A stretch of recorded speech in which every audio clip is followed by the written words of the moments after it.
Good morning, Bangkok. Hello, everyone. Welcome to another travel vlog. It's our third day here in Bangkok. And maaga tayo today because I booked a photo shoot sa Wat Arun ng 8 a.m. And it's now 6:30. I'm walking to the BTS line because we'll try to commute using the train system. Hindi lang. Using the train system for the first time. Today, I'll try my best para ma-figure out yung BTS line and MRT nila. Kasi ang gastos mag-grab at mag-bolt. So hopefully, it all works out. Kasi hindi pa ako nagbe-breakfast, guys. Kasi binili ko mas tumulog kaysa guwising ng maaga. Hindi na lang ako magbe-breakfast siguro sa may Wat Arun. Kaya maaga kasi kailangan ko daw makapunta dun sa parang rental shop ng traditional Thai costume ng 7:30 para makapag-ayos ako doon. And then we get to start at 8 a.m. sharp. Kasi ayoko malate. Last thing I want is to be late. Ayoko nalilate ako. Sige, balikan ko kayo guys later. Bye!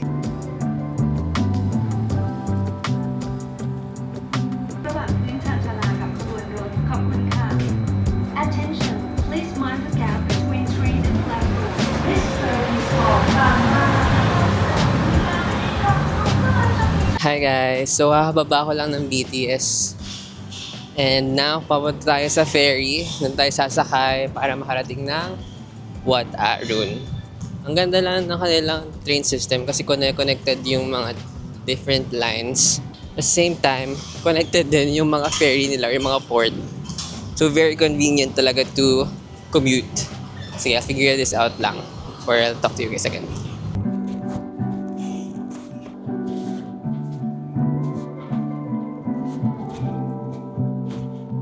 Hello guys, sakay na ako ng ferry papuntang Wat Arun. Pero hindi pa ako directly sa Wat Arun bababa kasi kailangan ko pang tumawid. Which is in-explain pa sa akin nung staff sa port or sa station. Sinakyan ko. Kasi I thought sa Wat Arun ako directly bababa. Pero sabi nila 1 hour pa daw pala yung if directly dun yung bababaan ko. So, sinabi nila na sa Ta Thian station ako bababa. Then tatawid na lang. Buti na lang in-explain sa akin. And buti na gets ko rin. And also, just make sure sasakay kayo ng ferry ay huwag niyo iwawala yung ticket nyo kasi chine-check nila. And then, pinupunit nila once na kakuha nyo na.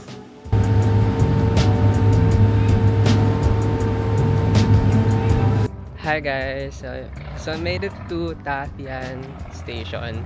And then I'll be crossing the Chao Phraya River going to Wat Arun, which is right in front of me. Ayan. Ganda. Sige, bilhin mo natin yung ticket. So, kakababa ko lang ng ferry dito sa Ta Thian station. And then, I just have to cross the Chao Phraya River going to Wat Arun, which is right in front of me. So, parang katulad lang kagabi, kapag tatawid kayo ng river, 5 baht. I think that's a standard price when you're crossing the river here in Bangkok. And then, ang masasabi ko lang ay gutom na ako guys. Hindi pa ako kumakain. Sana may pagkain sa may Wat Arun. And though pagdating ko doon, I need to find the rental shop, anong parang costume para makapagpalit ako. And then I'll meet my photographer. And I'll have a photo shoot for 1 hour that is for 1,500 baht. I think okay na yun kasi sabi ko, I really want to have a proper photo. Especially since it's my first time here in Thailand, in Bangkok. So very turista siya, I know. Pero still I want to do it. Para may maganda akong fake picture.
So hi everyone, I just finished my photo shoot here at Wat Arun, and I hired a photographer because I'm a solo traveler, and I hired White Photo from here from Bangkok. And if you are also going to Wat Arun and you want to have a photo shoot here, make sure to go to White Photo's Instagram. What's your Instagram? White Photo Gallery. White Photo Gallery. So yeah, if you guys want to do a photo shoot, I highly recommend White Photo. Go check his Instagram and make sure to book him when you go here in Bangkok. So say hi again. Hi. Thank you. Thank you. Megan skirt.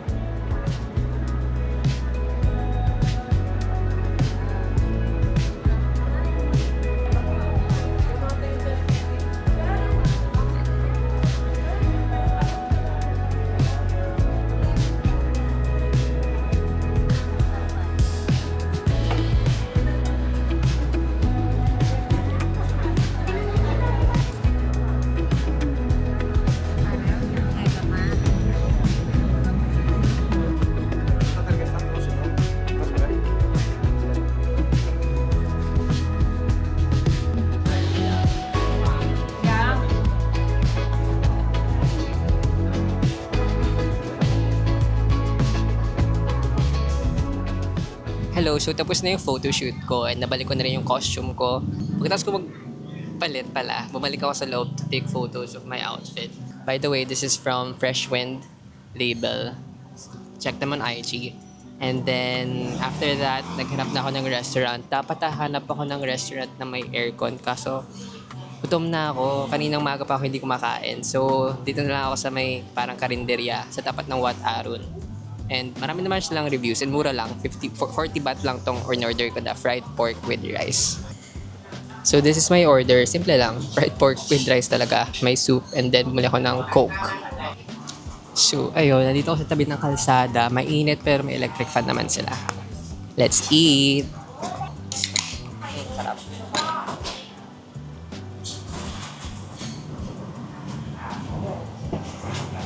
Sarap na to.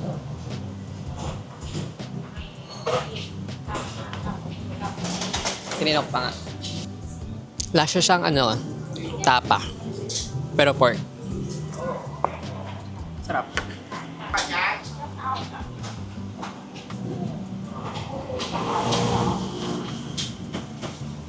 Sarap ng Coke guys pag ganito kainit tapos gutom na gutom ka.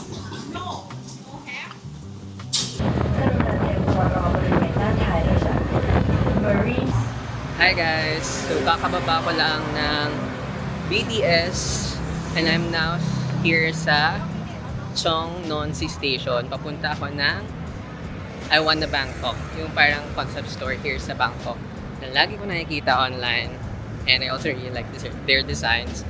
So I wanna check their store. So konting lakad lang siya pagkababa ng Chong Non Si Station. I'm not sure anong part to ng Bangkok, pero mukhang very city center pa na siya kasi ang daming malalaking buildings.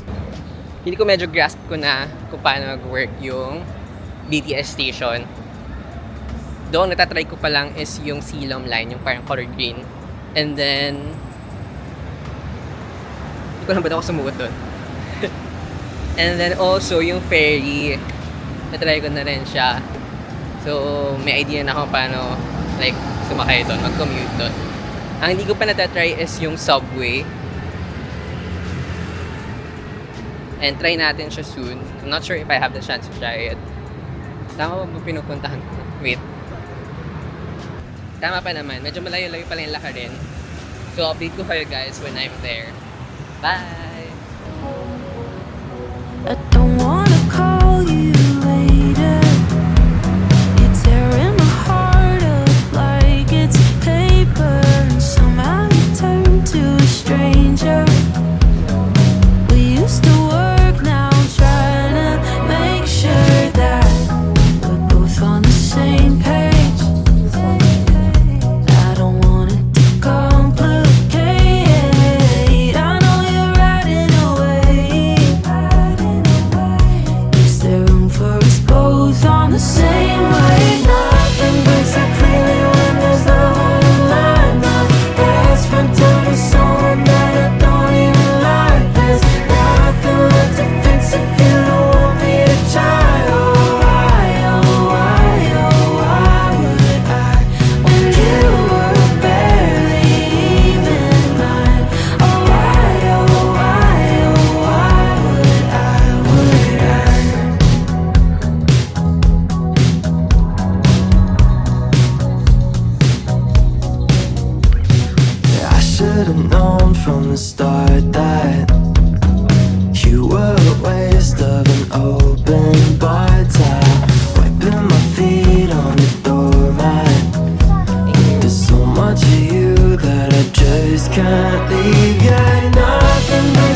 Hi guys, so galing akong Gongdid Design. So from Taiwan Bangkok, pumunta ako naglakad ako papuntang Gongdid Design. It's a store na kung saan yung mga clothes nila lahat pleated. So parang Issey Miyake. But they have their own take on pleated designs. And I actually have a few pieces na I like. Kaso hindi ko alam kung kaya ko ma-justify yung presyo. So nandito ako sa Rocket Cafe, katabi lang siya nung Gongdid Design. Mag-iisip-isip muna ako kung magpapabudol ba ako sa Gongdid Design. But yeah, for now, I ordered a cold brew, their signature drink. And then they gave me a cup of ice with a slice of orange. And also, ayaw ko kasi yung umorder ng parang may milk. Okay, let's try the cold brew.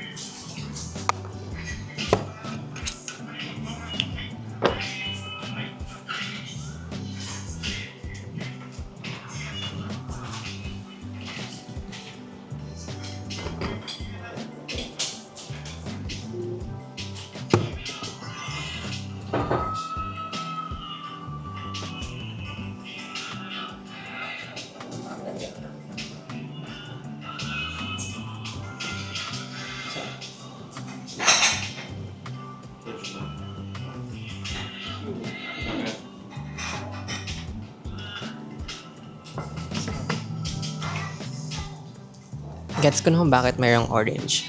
It kinda adds some sort of flavor in the cold brew. Very refreshing kasi ang init. Naglakad ako galing Taiwan Bangkok. Malapit lang naman, siguro mga 10 minutes walk. Pawis na pawis ako pagdating Gongdid. After this, it's currently 2:33 pala. And my plan later is to go back to Wat Arun. Oh no, I'll go first to Flower Market. And then I'll try yung ice cream sa before sunset. Pupunta ako dun sa bridge to get a good shot of Wat Arun din. So parang dun ako papapa-sunset pala sa part na yun. And then for tonight, I'm not sure if makakunta pa akong train market kasi parang gusto ko na lang magpahinga. We'll see.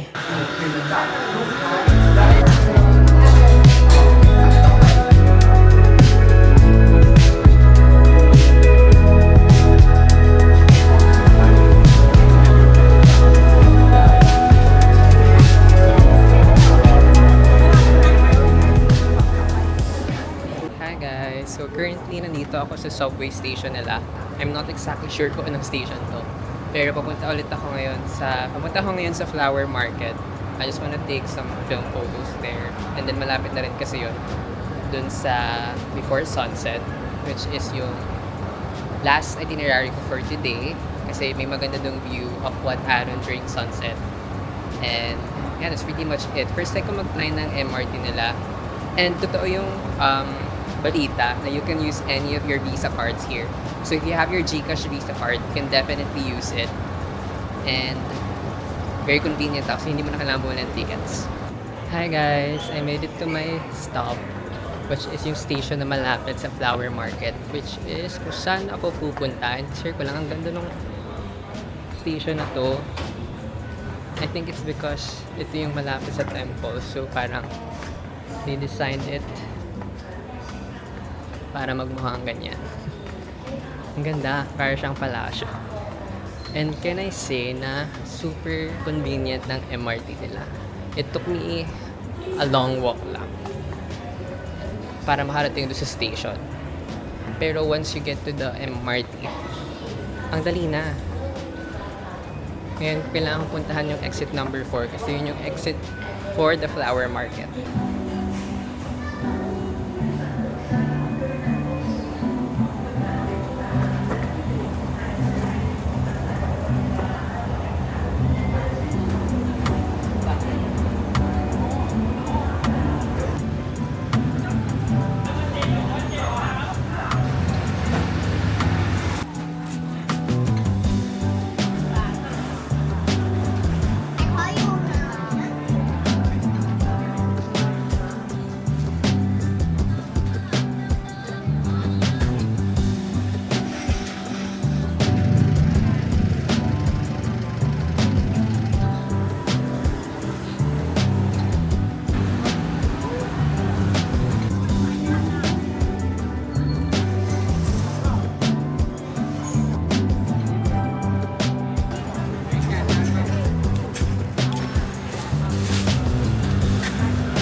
Grabe guys, so I'm now inside one of their flower markets and grabe, ang overwhelming. Sobrang laki niya. And it's like a big warehouse. Hindi, sabihin na natin isang malaking palengke. But only for flowers. And this part, parang specific lang siya for yung parang marigold. And then meron din yung part na parang specific lang for mga flowers na kailangan may yellow para ma-preserve. And then I think palengke na tong other side. But balik tayo dun sa flower market. Grabe. Super lawak niya. And they're selling flowers only.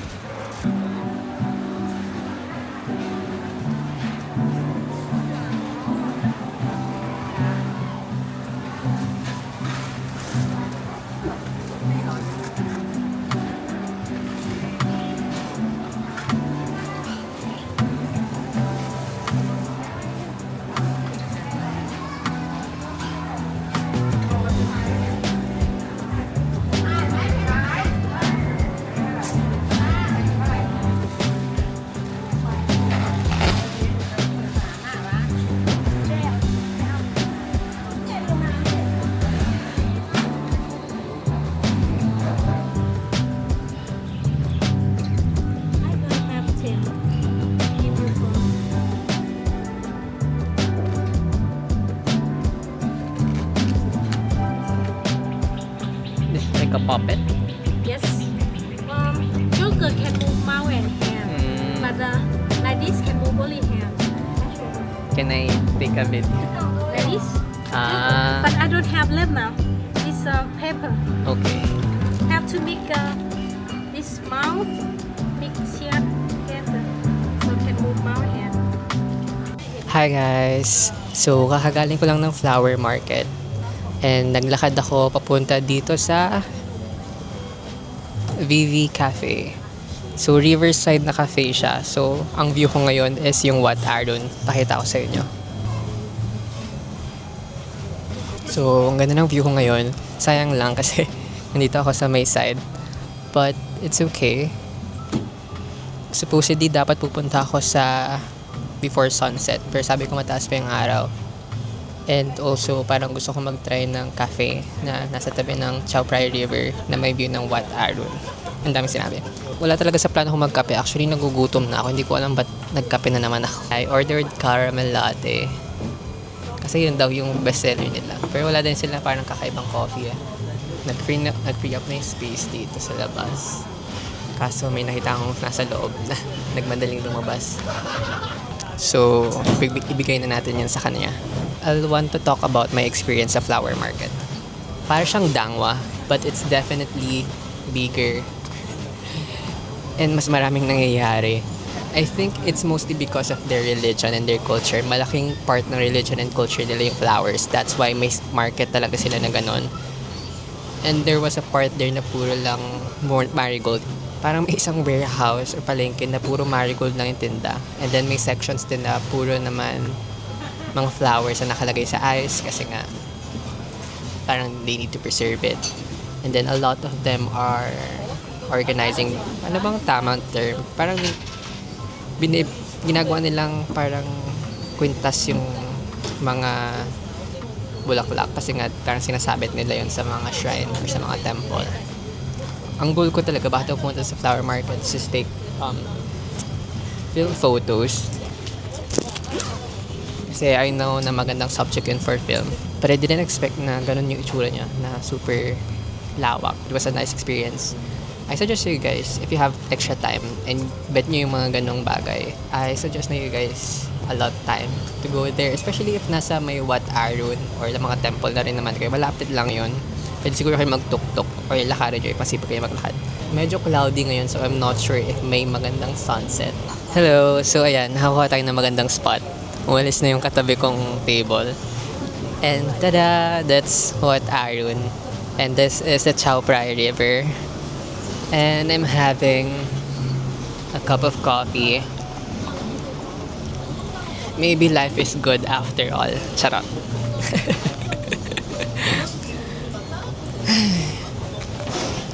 Hindi ko alam kung magsisingit pa ba ako ng gagawin ko tonight kasi wala akong plano for tonight. Originally, I was planning on going to the train market. Kaso ang layo nun. And alam ko mapapagod lang ako. Hindi rin naman ako parang interested bumili sa mga ganong market kasi na-overwhelm ako sa totoo lang. Ang daming choices, ang daming nangyayari. So, I'm not sure where to go this evening. Baka humanap ako ng cafe where I can work. Abangan nyo mamaya kung saan ako mapapadpad. I'm also thinking, pupunta pa ba ako dun sa before sunset kasi parang hindi naman maganda yung sunset today. Huwag natin muna siyang i-judge pero based on what I can see, ayan o, yung araw palubog na. I mean, nasa taas pa siya pero nawawala na yung araw kasi nga maulap. And then kasi may sikat na photo spot doon for what araw nga and the sunset. Pero yun nga, wala namang sunset. Gawa muna tayo ng cinematic shot.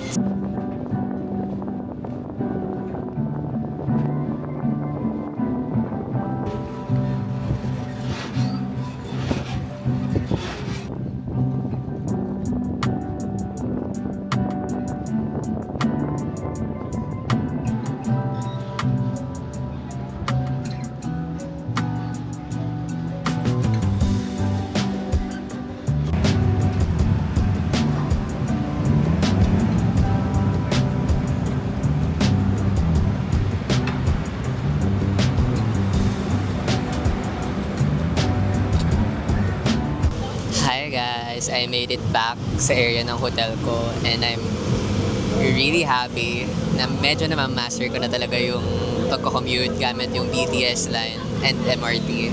Grabe, na-conquer ko lahat ng major transportations dito. Today, ferry, MRT, at BTS. So lahat ng yun, conveniently connected sila. Doon maglalakad kayo. Pero still, convenient yung pagka-connected nila to each other. And then pagkababa ko ng BTS station, sabi ko sa Prato naman nakakain, but may nadaanan ako parang stall and then may mga table sila dito. And I ordered roasted chicken. Pakita ko sa inyo. This is my food and then may kasama ng soup. Kasi sabi ko pa naman, naghahanap ako doon sa menu kung pwede kong mag-add ng soup kasi gusto ko ng soup. And then may kasama na pala talaga siya.